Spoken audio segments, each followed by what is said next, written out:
Frank Lucas was born a poor black kid in the rural South in LaGrange, North Carolina, a town of about 2,000 or 3,000. The Country Boys was the nickname that was given to Frank Lucas's crew. They was all out of North Carolina. You know, both crews was out of North Carolina. And Frank Lucas's crew was called the Country Boys. The white man ran him out of North Carolina. Well, he came to New York with some built-back overalls on, didn't have, I don't know, I guess he must have walked here. I don't know how he came here. The mule kicked him and he went to the house and got the gun and shot the mule and killed him. That was in North Carolina, and a white man's farm, and they ran him out of North Carolina. Finally, he ended up in Harlem, barely into his teens, and according to Frank, he ended up at Penn Station and asked somebody, where do all the black people live? And the person said, Harlem. At that particular time in Harlem, all of the buildings that the people lived in were totally and completely neglected. The city was taking over the buildings. I mean, if there was a fire, it wasn't repaired. Water hardly made it up to the top floor. It was rat infested. There were no jobs. If you're going to dominate, you got to go where the major market is, and that was in Harlem. And when people talk about New York, they primarily are talking about one borough, and that's Manhattan. Harlem in New York was just full of heroin. And down in lower Harlem, you know, the Italians ruled, and that's where the heroin center was, okay? Blacks are more up around 125th Street. Moving large amounts of dope, dominating the scene in Harlem with one or two other major heroin traffickers, pushing a lot of heroin on the streets of New York City. Full-scale drug use. The dudes have envied him for so long. Oh, Superfly, you're gonna make your fortune. And that was, I think, really the advent of open-air drug markets. Harlem, man, Harlem was something. Harlem was, it was like no other place. I'd been all over the country. Nothing was like Harlem. It was a 24-hour spot, you know. The city, like they said, the city never slept. There was business going 24 hours. There was gambling going 24 hours, partying going 24 hours. Most of the people were nightlife people. In the daytime, the only people you saw outside was the numbers guys and the working guys, you know, that worked the supers and people of that nature. By 1960, there began to have the beginnings of a civil rights movement. When a Negro is born in America, he's dissatisfied, and dissatisfied Negroes know that Mr. Muhammad makes the best spokesman black people can have in this country. A little known story that Mamie, Bumpy's widow, shared with me is that when Malcolm X died in 1964, Bumpy went around to all of the businesses in Harlem and said, open up your cash registers, because you have to make a donation. And he took a little bit of something from everybody in order to pay for the funeral of Malcolm X. Made a promise to Abraham, his seed would be a stranger in a foreign land. They would suffer and be afflicted 400 years. Bumpy donated a lot of money. I don't know how much, because he never would tell me, but he went around to different people's registers and told them, open your register, give me something from Malcolm X. And they meant something to the black community. We knew them. People in the white community didn't know them. They heard of them. And if you heard of a big drug deal, you just assume automatically it was the mafia or the whites having something to do with this drug dealer. They assumed that the drug dealer who was big in the black community worked for somebody who was white in the mafia. That wasn't true. You know, when the blacks, you know, once they got into Harlem, it was like, well, you know what? but now we're claiming this as ours. Bumpy Johnson was the first who was the independent. He introduced me to Bumpy Johnson, and Bumpy went on. He started talking. You know, he was a tough talking guy. He's no man, but he was a tough talker. Bumpy was getting his package from the mafia because he had those connections. But he was also known as a guy that could go to the Italians and get merchandise. He was the meanest, baddest man in Harlem. But the mobsters up there knew wanted something, wanted to talk to him. They had a squabble going on. They would come to Bumpy. He would be the negotiator there, make things right. I mean, the luckiest people in the world. I mean, this is back in the 30s. People were getting evicted left and right.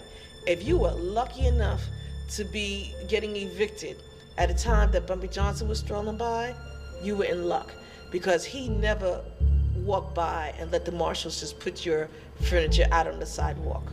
Now, Bumpy used to work for the Italians, and then Bumpy went into business himself, and he's the first that I know of who was the man and didn't have to go through the Italians. You know how you go out shopping, and he said to me he wanted chicken wings and lima beans for Sunday dinner. And that was never my stick. I always cooked a big roast or turkey or big oven stuff and have a big dinner and have his friends. He said, no. And then we had some more friends. That guy's in number business in Harlem right now, across the street. He can tell you this. They invited us over to their house that Sunday to have to a picnic. Bumpy didn't want to go. He says, no, I just want some chicken wings and some lima beans, and I'm going to rest tomorrow. That was the night he died. I was in the U.S. Attorney's office, and I was given this case to prosecute against Bumpy Johnson. Bumpy died. He died in 68, had a heart attack and died in 68. 1968. He died July 7th. And Bobby Kennedy died at the same time. King was the 4th of April, Bobby Kennedy was the 5th of June, Bumpy's was the 7th of July. The only thing Frank Lucas would do would meet him downstairs in the front of the Lennox Terrace and take Bumpy to the racetrack. Now, where Frank is getting these lies from that he stayed in the apartment with Bumpy and Bumpy taught him how to sell drugs, that is a bold-faced, I don't want to use the ugly word, but it's a bold-faced damn lie.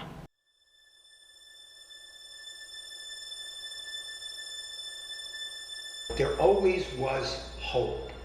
There definitely was hope in spite of no work, in spite of the drugs. And that hope went away in 1968 when Martin Luther King was shot and killed.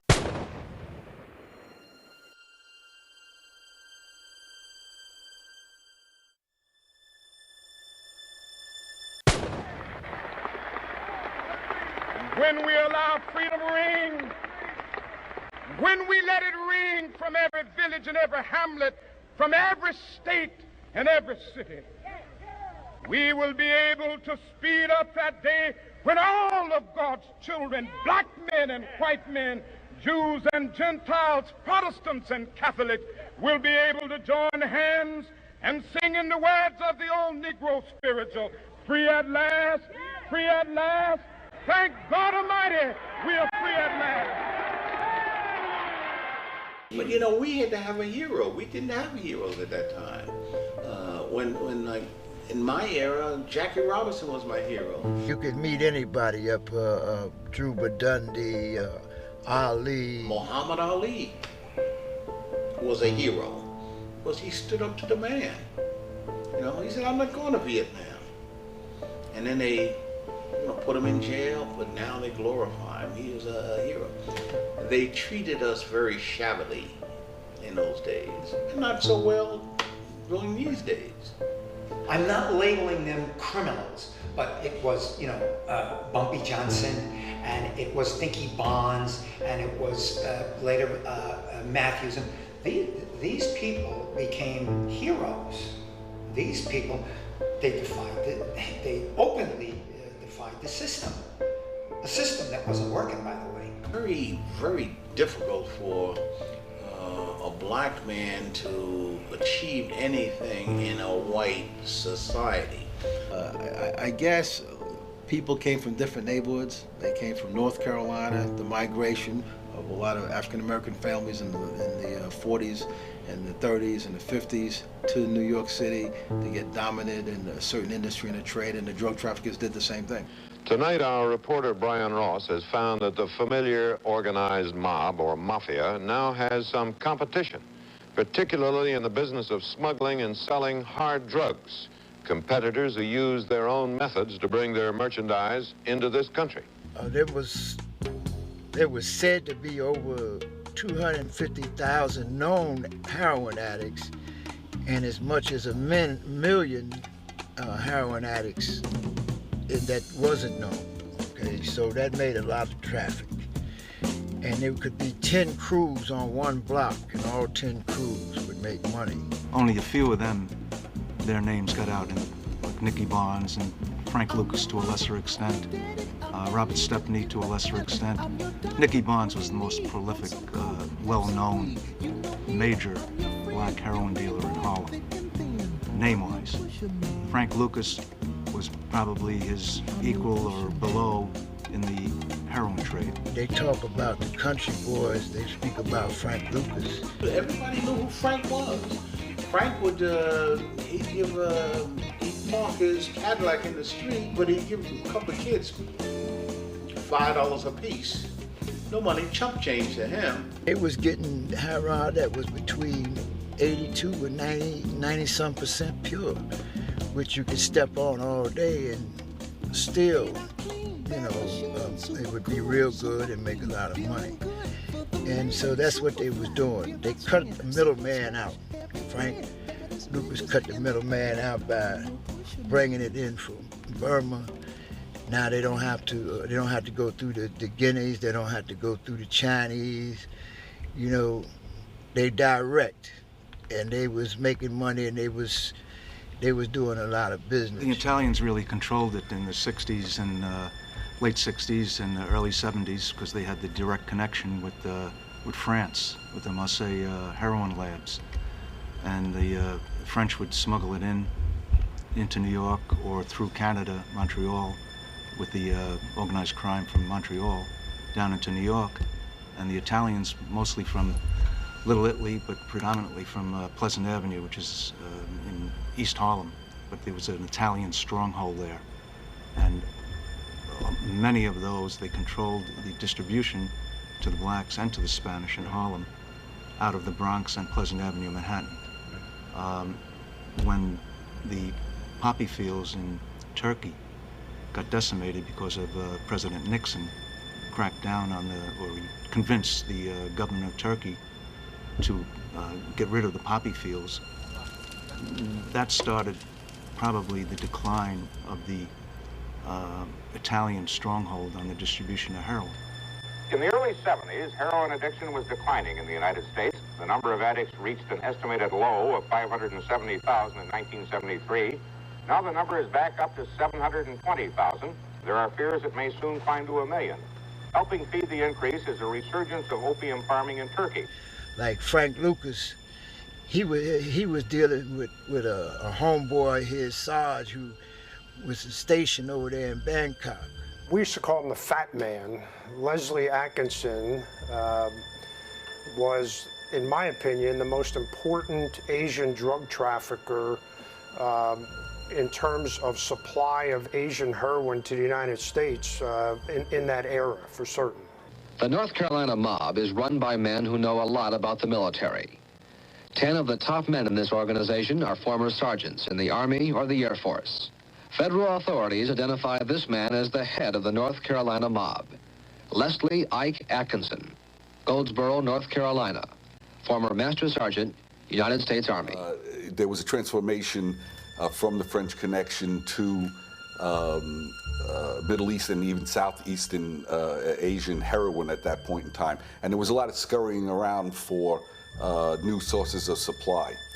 he made a move and they was using the body bags to get it back in the country. I had been in the military, and you know, when a body bag comes back, it's inspected and tagged in the port of deportation, and it's not touched anymore till it reaches home, to the funeral home, whoever picks it up, and so that's how they got it in without any problem. Of course, you put it in the coffin. Why? I mean, you're not harming anyone, are you? Yeah, I mean, half of the time you'll find that that is the best way. We had information in our files of a fellow named Sutherland who had been arrested in the States impersonating himself as a military officer on an aircraft that was bringing coffins with dead GIs from Vietnam back to the States for burial. So that certainly raised suspicion that that could have been a method of smuggling. However, it was never proven. Now, it could have been a trial run, but we never had any evidence. He was an ex-GI, okay, who may or may not have been hooked up. I don't know if there was a relationship between him and Atkinson, but there could very well have been, okay? But it showed how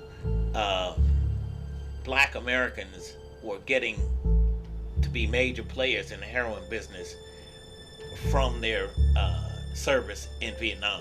I became the case agent for the Atkinson investigation in 1975, in the spring of 1975. And although we knew that the Atkinson-Jackson group was involved with Frank Lucas, there was no indication that he was ever operating out of Thailand. In 1971, it had been decided that the U.S. government would give Okinawa back to the Japanese. Jackson was actually arrested in 1972 in Colorado as he was receiving a shipment of heroin that had been sent to the States from Bangkok. And so he was in prison, I think, for 30 years, and it was Atkinson that actually took over kind of both ends of the operation. We met with this particular drug dealer who was under the protection of a Colonel Pramon. This colonel was a friend of the U.S. government, a friend of the DEA, and he was sent out of the country on a visit to Washington. And the individual that we met undercover, we took a letter of introduction from a drug dealer in Okinawa to him, and he met with us, and he quietly informed us that if you cause me any problems, we'll kill you.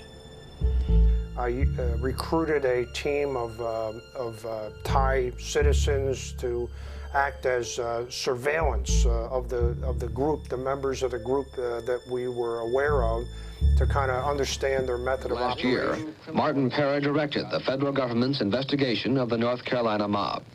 Pera says law enforcement officials were slow to acknowledge the importance of this new mob because its leaders are black, not mafia members. To start working on these upstarts, on these new people, wasn't interesting because you got the most points for working on a good mafia guy who had been memorialized as a bad guy from way back. Is this network of black, non-commissioned military officers still active today? Oh, yes, I would say so. This is black organized crime? Yes, yes. In a nutshell, that's exactly what it is. There have always been blacks in organized crime operations, but never at the top. This new mob has already staked out much of the heroin business for itself, and authorities say it is beginning to use its well-disciplined organization to compete with the mafia in other areas of criminal activity. The North Carolina mob is this country's newest organized crime family. the real break came when a couple of GIs were arrested in Tokyo with heroin that they had smuggled out of Thailand. They agreed to cooperate, actually, with agents in our San Francisco office of DEA. And based on that, we were able to identify the individual that introduced those two GIs to the fellow who actually sold the heroin to them.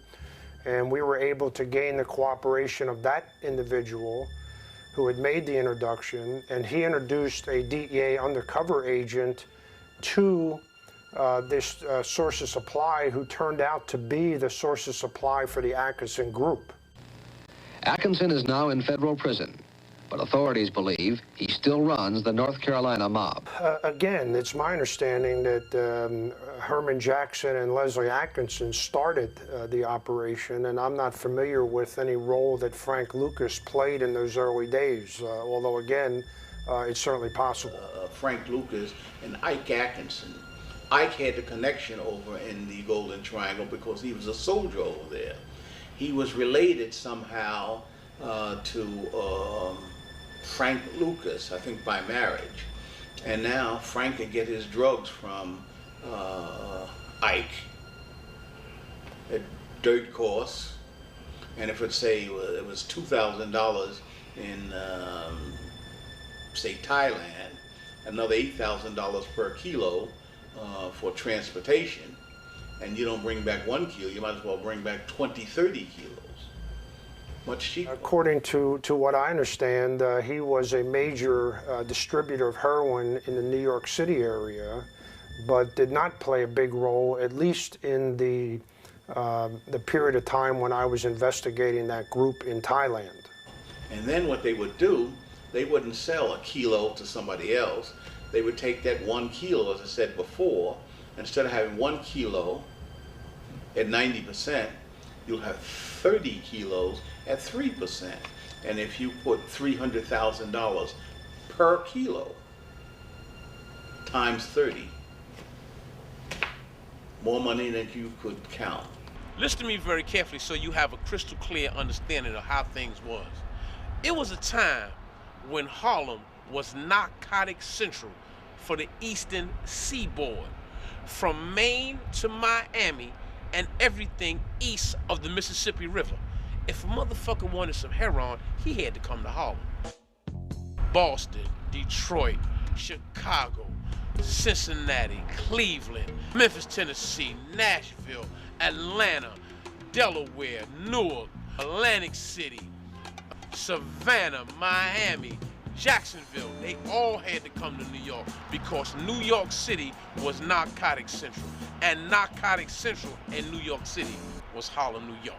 We didn't only set the trend in New York City, we set the trend everywhere. Everybody wanted to wear what P.B. Kirkland wore. As long as there was this need for drugs in the black community, there was someone willing to supply this need. It's 100 bosses in that area. 100, if not more. If it wasn't outside the big track, guys losing 230,000 hours, you wouldn't really know it. You know how much 500,000 hours was back then? These people out here like flies, like they were giving out free money. When that movie came out, Cotton Covered Hounds, I was riding a Rolls Royce. It went that early. And I didn't have a license. I was a kid. I was old enough. They started making money hand over fist. I had 2 sets of jury. One set of jury basically was for the streets, because I understood how the streets roll, because I'm in the streets, right? And the other set of jury was investments, because people was going over in Africa, you understand what I'm saying, and coming back with the diamond. So the way I was buying diamonds was the same way it was the other game. You see what I'm saying? Nicky was the guy too. Each trying to show each other up in the neighborhoods in Harlem as the major guy. Frank would have an entourage of 4 or 5 people when he went to the nightclubs, throwing hundreds and hundreds of dollars around. And then Nicky Barnes would be there too. So I think it was probably competition in lifestyle and in the neighborhood for the recognition in the neighborhood. And I think they clashed because of that. So Frank had money, but I just don't know Frank like I know Nick was an older gangster in the street. Nicky was real, like Bumpy was real. I just didn't know Frank's name like that out in the street. You see what I'm saying? I mean, with most